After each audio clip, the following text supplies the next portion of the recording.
Assalamualaikum. Waalaikumsalam. Gimana kabarnya ibu-ibu semuanya? Alhamdulillah baik. Alhamdulillah baik ya. Ya. Baik begini tangannya dong. Ya, alhamdulillah. Terima kasih ibu-ibu semuanya sudah hadir di pertemuan ini, yang mana pada hari ini kita masuk pada kelas ibu hamil. Oke, ibu-ibu semua yang hadir di sini hamil semua. Insya Allah ada yang hamil. Ada hamil ya. Itu semuanya masuk hamil semua ya. Ya. Jadi yang kita undang di sini adalah ibu-ibu yang hamil, ibu-ibu hamil. Jadi ibu-ibu yang kita undang di sini usia kehamilan itu ibu-ibu dalam hal ini materi yang akan kami sampaikan seputar stunting. Ada yang tahu apa itu stunting? Coba angkat tangan yang tahu. Oke, apa? Anak pendek. Anak pendek. Ya. Terus ada lagi yang mau menyampaikan apa itu stunting? Bu Subaidah tahu, Bu Subaidah? Saya tahu apa kata tak kabebe tak kata tak kabebe tak kabebe di luar.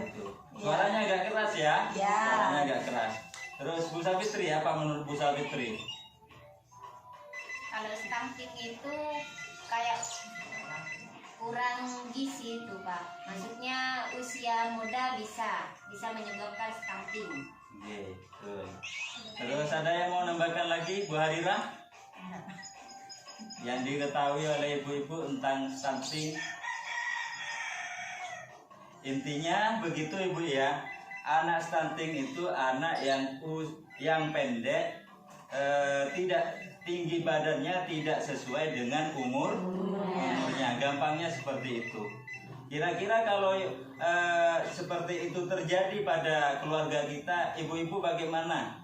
Mau apa tidak anaknya seperti itu? Tidak kan ya? Tidak ada yang mau. Baik, kita simak satu persatu ibu-ibu, apa sih sebab musababnya stunting itu terjadi? Kira-kira sekarang ibu kan masih hamil kan? Ya. Jadi kehamilan ini tentunya dijaga.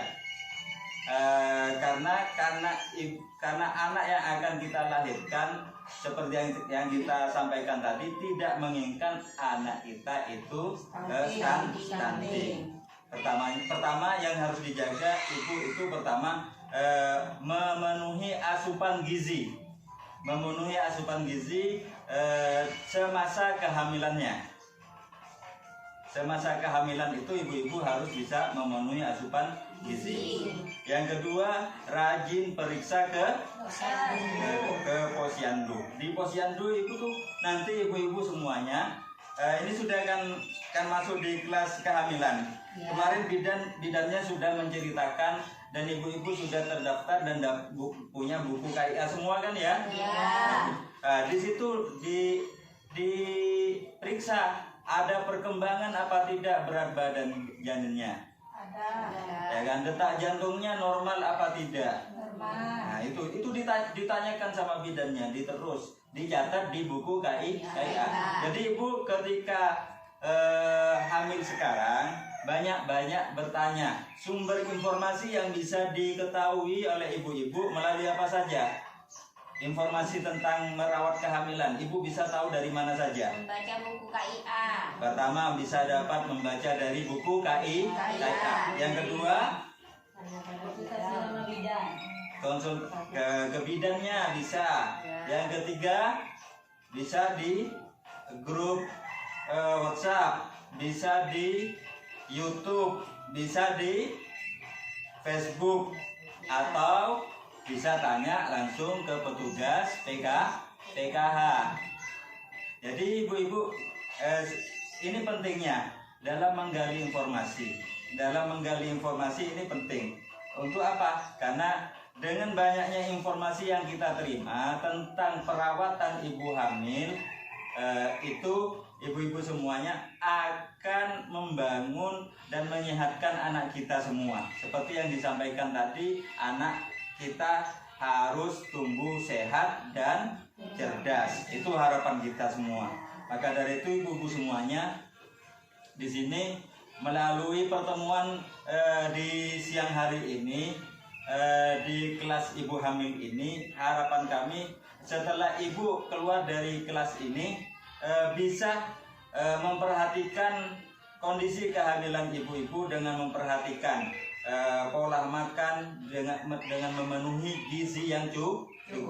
Yang kedua, senantiasa mencuci tangan dengan sabun dan air yang mengalir. Yang ketiga, harmonisasi semua keluarga dalam lingkungan ibu, terutama suami, itu dibutuhkan untuk mendukung dan menjaga ibu yang sedang hamil. Sekarang perhatiannya bapak-bapak kepada ibu-ibu lebih apa berkurang? Lebih. Nah, dengan perhatian lebih dari suami kita, itu juga merupakan salah satu perangsang, salah satu perangsang untuk merangsang kepada bayi yang sedang dalam kandungan itu. Contohnya apa bentuk rangsangan yang bisa dilakukan oleh suami? Pertama, bayi bisa distimulasi oleh menerima stimulasi itu mulai usia kandungan 3 bulan. 3 bulan sampai lahir itu bisa mendengarkan suara, kemudian melalui elusan, diusap-usap. Kemudian yang ketiga itu bisa juga melalui sinar matahari atau senter itu ibu keluar di rumah. Jadi dengan seperti itu juga membuat rangsangan stimulasi. Dengan rajin lingkungan keluarga kita memberikan rangsangan seperti itu akan membuahkan stimulasi untuk membangun kecerdasan otak si janin. Maka dari itu tidak ada ruginya bapak itu sampaikan ke ayah, sampaikan ke keluarga di rumah, hamilnya ini bukan percobaan. Maka dari itu bukan uji coba.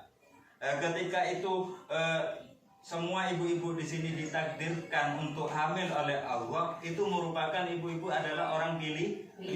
Ketika orang yang dipilih seperti ini, berarti ibu jangan disia-siakan.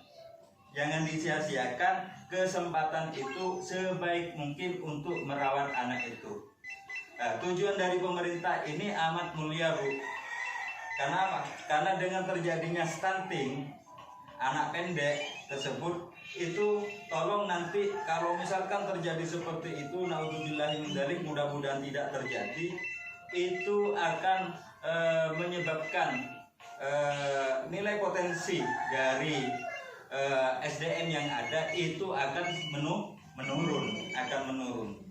Jadi melalui pertemuan ini pemerintah mencoba melakukan sosialisasi melalui SDM Kesos, itu memberikan arahan, memfasilitasi, membimbing, mendidik, dan mengedukasi agar apa? Agar semua keluarga penerima manfaat di dalamnya itu bisa memahami apa itu stunting, dampak penanganan dan pencegahannya seperti apa.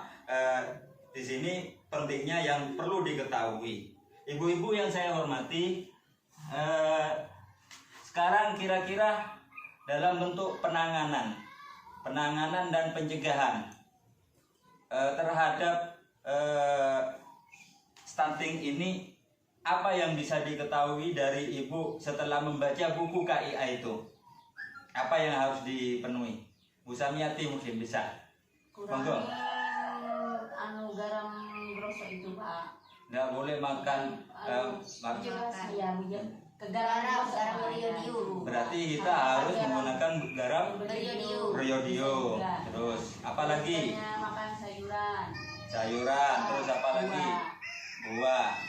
Terus ibu, kalau misalkan kita orang hamil banyak makan mie instan, makan makanan kaleng di toko, itu bagus apa enggak ke kehamilan?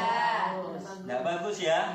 Nah bagus. Berarti kalau misalkan ibu sedang nggak bisa untuk masak, Bapak enak-enak nonton TV. Apa yang harus dikerjakan Bapak? Sementara Ibu itu kan harus makan.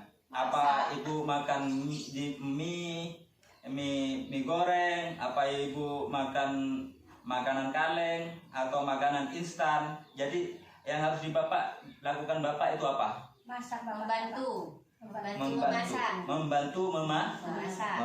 Sekarang kan ada magic itu. Membantu memasak. Berarti Bapak disuruh memasak. Memasak apa yang bisa Bapak lakukan? Tentunya makanan-makanan yang bergizi. Seperti apa? Bergizi itu tidak harus mahal, Bu, ya. Iya. Tidak harus mahal. Bisa Sayuran. telur, sayur yang bisa didapatkan di Tahu, tempe. tahu tempe juga seperti itu.